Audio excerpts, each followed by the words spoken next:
and I'll edit it and shoot it out to you for approval because this is your brand. I don't want to screw up your brand.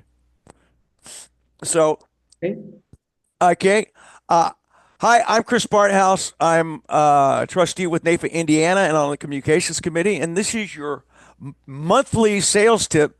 For the sales tip today, I am joined by the legendary Harley Gordon, founder of CLTC, incredible educator in the financial services industry, former elder law attorney, but as he pointed out, he realized he could solve a lot more problems earlier by working with financial services. We met again at the Intercompany Long-Term Care Insurance Conference earlier this month, and he graciously agreed to give us our April sales tip. So, welcome to NAFI, Indiana, Harley. Well, Chris, thank you very much. Thanks for the introduction. In the 2 or 3 minutes that we have, I want to introduce the insurance and financial advisors that are members, obviously, of NAFER to a very interesting question. Does it make sense to proactively bring up a subject to clients who've had no prior experience and don't find the subject interesting? That is the title, if you will, or the whole focus of this time I have with you today. And that is giving insurance and financial professionals compelling reasons to proactively discuss with clients the subject of long-term care. So, starting with this, one of the perhaps the most serious subjects that older clients will likely face is the subject of long-term care or extended care. It is a subject that directly impacts not necessarily the client, but those people he or she have made a lifetime commitment to both protect and provide for their family. And you do that with their portfolio. The question presented today is whether the advisor or the insurance professional believe the subject is important enough to be discussed with clients, regardless of whether the event has been raised by the clients. So that is the question. Should the advisor discuss the subject of long-term care proactively or wait for the client to bring it up? In my world, the answer is an unqualified yes, because of a little discussed fact. The subject of long-term care directly impacts the advisor and insurance professional's business model. Give you a second to digest that. So if their business model is to take assets entrusted to them, have them grow in a fiduciary manner, so at some point in the future they'll be available to generate predictable streams of income, the subject of long-term care directly undercuts that objective. Here's why. There are 5 subjects that directly impact the decision. Now, that decision is to self-fund. So here's some things that may not have been discussed, you may not have thought of.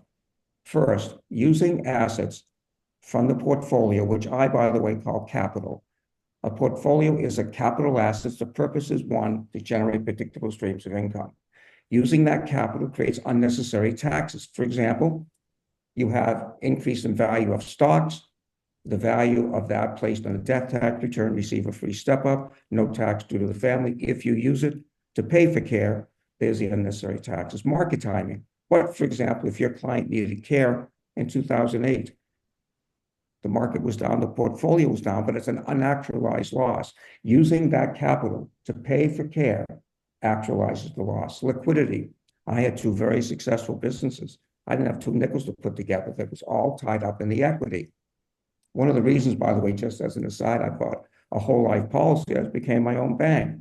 But where are you going to get the assets to pay for care that you said you can self-fund? And you can, but let's say it's in real estate.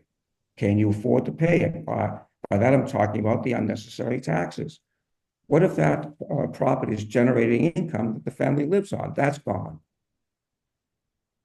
These pauses are intended to have you think through giving a simple answer as they can self-fund it. And perhaps most important, everyone, every capital dollar used to pay for care is one less dollar available in the future to have the person continue their lifetime commitment to make sure that family is protected and provided for. So the question simply is whether the professional should bring the subject up or whether they should wait for the client to do so. If the client brings it up, it's for 1 of 2 reasons only. They need it, which is why you have underwriting, or they've had a prior experience in the family. What's important to understand is that the individual, if they buy a product to cover the expense, in this case, long-term care insurance, is not buying it based on the risk of their needing care. What they're buying it is based on the consequences that family went through. And they want to make sure that what happens to their family doesn't happen to their family. So discussing the subject of long-term care in my book is something that you should engage in, whether or not the client brings it up. Now, I want to leave with this point. There are things that you discuss with clients that they don't want to hear, but they need to hear, and this is one of those subjects. So hopefully these ideas, Chris, give the individual an opportunity to think through a simple answer, or they could self-fund it and look at the consequences of doing so. Chris, thank you for the time for working with NAFA Indiana. Thank you, Harley. Now, I understand you have a new venture you're working on to help us. Could you fill us in on that? Yeah, um, I got a guy named John Bridges. He's been my Medicare sub guy since I've been on Social Security. I'm sorry, Medicare, obviously, as well. It's almost about 15 or 20 years. And this Medicare supplement individual is often seen by centers of influence, a lawyer, CPA, an accountant, as just someone who sells insurance. They do not understand the critical role a Medicare supplement professional plays. Now, think about this for a second, Chris. When a client asks the Medicare professional, what do you think I should do? They're asking for their opinion, which means they trust the advice being given. So we have two courses. One, Medicare supplement, I'm sorry, Medicare Masters, and that is for the financial advisor who's older, who's being asked questions constantly by their older clients about Medicare, and they can't spell Medicare. So that subject, that course, focuses on how Medicare operates, creating the opportunity to transition to a conversation about three subjects that impact the family: IRMA, which is a surtax on Medicare Parts B and Part D; long-term care, which impacts, as I mentioned, the business model of the advisor and the insurance professional; and the use of annuities by simply asking, are you happy with the return that you're getting? Now, the other course is the Certified Medicare Supplement Professional, and that takes the individual's knowledge of Medicare and uses it and uses that trust given to them to transition to the same subjects. So we show them how to discuss IRMA, long-term care, and annuities. The point is, we give them an opportunity to go outside what they were taught. That is simply sell a Medicare supplement, be available for next year, do an open season. But think about this, Chris. We give them the knowledge that they need to take that trust which has been given to them and turn it into increased production. So we're very proud of that. We've got terrific feedback from the industry. And Chris, I appreciate you giving me an opportunity to discuss it. Thank you, Harley. You've always been a great inspiration to me. I'll give Harley another plug for one of my programs coming up on May 21st and November 20th. I'll be teaching the 5-hour long-term care insurance continuing education program for NAFA. May 21st at Taylor University and November 20th here in Indianapolis and online. And if you've ever attended the class, you'll see it is sprinkled with Harley Gordonisms because of the great knowledge that Harley passed to me through CLTC. So thanks a lot, Harley. I really appreciate you passing your wisdom on to NAFA Indiana again. Chris, my pleasure. I want to leave you with one thing, if I may. Could I do that? Yes, you may.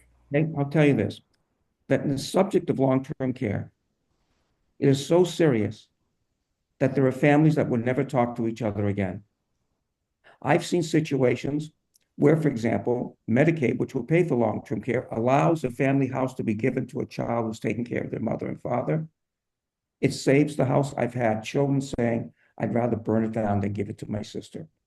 That is how serious the subject is, and what we deal with, understanding the subject and creating a plan, not a product, that allows you to mitigate the severe damages that a long-term care event causes. So again, Chris, thank you so much for the opportunity, and we look forward to perhaps putting together a class for Indiana NAFA. Thanks a lot, Harley. It's great working with you. And as we say at NAFA, together we can take on anything. You're right, sir. Thanks again. All right.